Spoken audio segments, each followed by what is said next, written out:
दोस्तों, आखिर में क्यों महाराष्ट्र के मुख्यमंत्री श्री उद्धव ठाकरे जी ने ये मूल मंत्र दिया है महाराष्ट्र में काम करने वाले हर एक सेक्टर के लोगों को कि भैया जिंदगी, जान और उसके बाद काम। दोस्तों, क्या है ये रिपोर्ट? चलिए मैं आपको बताता हूं। हेलो फ्रेंड्स, मैं हूं नरेंद्र और मैं आपके लिए लेकर आया हूं और एक खास रिपोर्ट जो कि जुड़ी हुई है बॉलीवुड से। दोस्तों, जब 2020 में कोरोना आया था तो किसी को ये बात नहीं पता था कि भैया ये वायरस पूरे विश्व को इस कदर प्रभावित कर देगा कि भाई जीना बहुत दुर्लभ हो जाएगा। यानी कि भैया 2020 के काली यादों को अब तक हम भुला नहीं पाए थे और 2021 में जो सुखद संदेश आ रहे थे कि भाई अब हम कोरोना काल से धीरे धीरे बाहर निकल रहे हैं, लेकिन इस निकलने के दौरान जो हम लोगों ने गलतियां की उसका खामियाजा हमें फिर से एक बार भुगतने के लिए अब तैयार होना पड़ रहा है। यानी कि भैया लोगों ने तो यहां तक सोच लिया था कि भाई अब कोरोना इस देश से निकल चुका है और हम कोरोना मुक्त हो गए हैं, और उसके बाद से पूरी जनता जो है वो लापरवाह हो गई। और उसके बाद से जो बातें इन दिनों देखने को मिल रही है पूरे देश में वो काफी भयावह है। यानी कि भैया 2021 को लेकर यह बात कही जा रही है कि भैया कोरोना का जो पहला लहर आया था देश में वो उतना खतरनाक नहीं था जितना कि इसका दूसरा लहर है। और भाई इसने अपनी भयावहता जो है दुनिया को दिखाना शुरू कर दिया है। यानी कि धीरे धीरे फिर से देश लगता है कि लॉकडाउन की तरफ बढ़ता नजर आ रहा है। यानी कि भैया फिर से 2020 वाला काला दंश हम सबको झेलना पड़ सकता है। ऐसी बातों का अंदेशा अब लोगों को होने लगा है। दोस्तों, इन खबरों को सुनने के बाद देश का हर एक सेक्टर काफी घबरा गया है कि भाई अगर 2020 वाला फिर से काल हमें देखने को मिलता है तो अब हम 2021 में करेंगे तो क्या करेंगे। दोस्तों, हर एक सेक्टर की इन दिनों हालत खराब है और उसी में से एक सेक्टर है बॉलीवुड इंडस्ट्री। यानी कि भैया बॉलीवुड इंडस्ट्री को भी इस बात पर यकीन था कि भाई 2021 में सब कुछ ठीक हो जाएगा और हम सब फिर से एक बार पटरी पर आ जाएंगे। और दोस्तों, ऐसा होता भी नजर आ रहा था। यानी कि भैया धीरे धीरे सिनेमा घर खुलने लगे थे, फिल्में आने लगी थी, लोग सिनेमा घर तक जाने लगे थे, फिल्में बिजनेस करने लगी थी।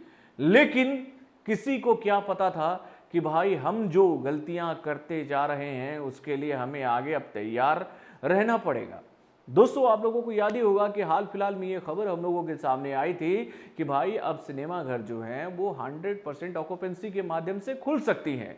यानी कि सेंट्रल गवर्नमेंट की तरफ से ये गाइडलाइन जो है वो जारी किया जा चुका था, लेकिन उसके साथ ये कंडीशन भी लगाया गया था कि भाई अगर स्टेट गवर्नमेंट चाहे तो वो सिचुएशन को ध्यान में रखते हुए इस फैसले में बदलाव भी कर सकती है।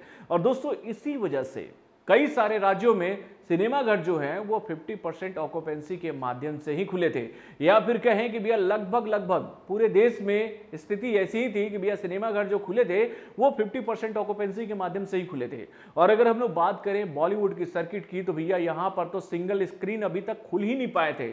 अगर मैं अपने शहर की बात करूं तो यहां पर केवल एक ही मल्टीप्लेक्स खुला हुआ था और उसके बाद बाकी के 2 सिनेमा घर जो थे वो पूरी तरीके से बंद थे, और जो सिनेमा घर खुला था वो भी 50% ऑक्यूपेंसी के माध्यम से ही चल रहा था। और भाई फिल्में रिलीज हो रही थी, लेकिन फिल्मों को जिस तरीके का रिस्पांस इन दिनों सिनेमा घर में देखने को मिल रहा था और उसके बाद जिस तरीके से कोरोना वायरस का असर फिर से पूरे देश में फैलता हुआ नजर आ रहा था, उसको देखने के बाद ऐसा लग रहा था कि भैया बहुत जल्दी ही बुरी खबर हम लोगों के सामने आने वाली है। और कल वो खबर हम लोगों के सामने आ गई कि भाई अब फिर से महाराष्ट्र में जितने भी सिनेमा घर हैं वो पूरी तरीके से बंद किए जा चुके हैं, जितने भी मॉल्स हैं वो भी पूरी तरीके से बंद किए जा चुके हैं, जितने भी रेस्टोरेंट हैं वो भी पूरी तरीके से बंद किए जा चुके हैं। यानी कि भैया फिर से महाराष्ट्र एक बार लॉकडाउन की स्थिति में आ चुका है। और भाई जब कल ये घोषणा की जा रही थी तो महाराष्ट्र के मुख्यमंत्री यानी कि श्री उद्धव ठाकरे ने हर एक सेक्टर के लोगों के साथ में लाइव चैटिंग के दौरान अपनी समस्या रखी और उनके साथ उनकी समस्याओं को भी वो सुनते नजर आए।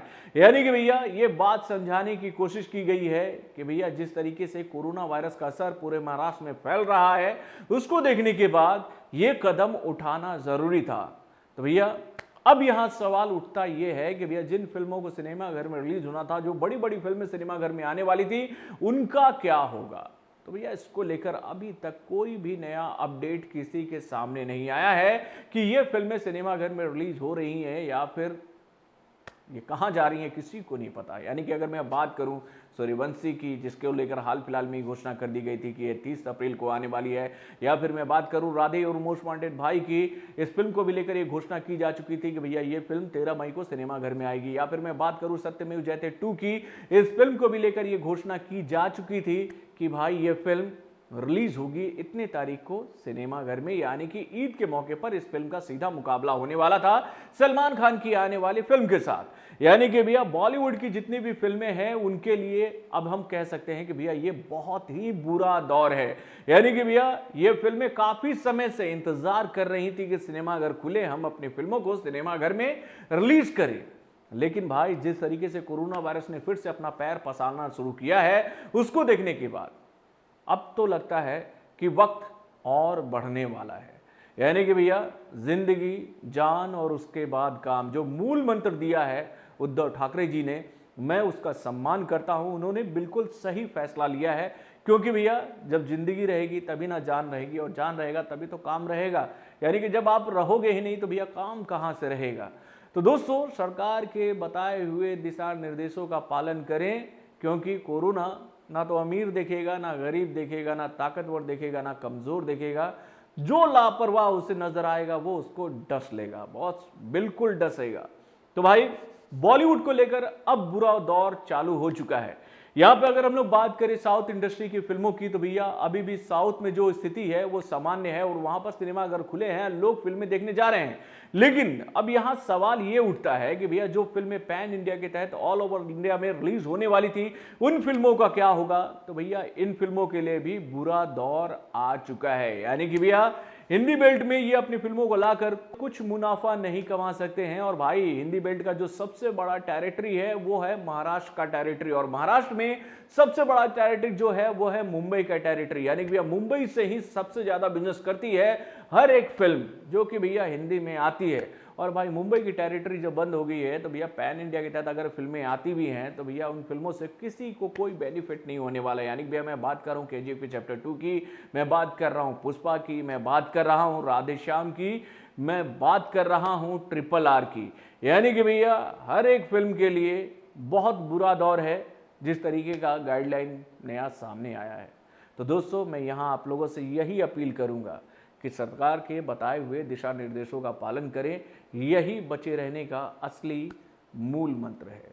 तो बॉलीवुड से जुड़े और भी कई सारे खबरों को जानने के लिए हमारे चैनल वरुण दर्शन को लाइक सब्सक्राइब करना ना भूलिएगा, और हमारे अपडेट्स को जानने के लिए बेल आइकन को जरूर दबाइएगा।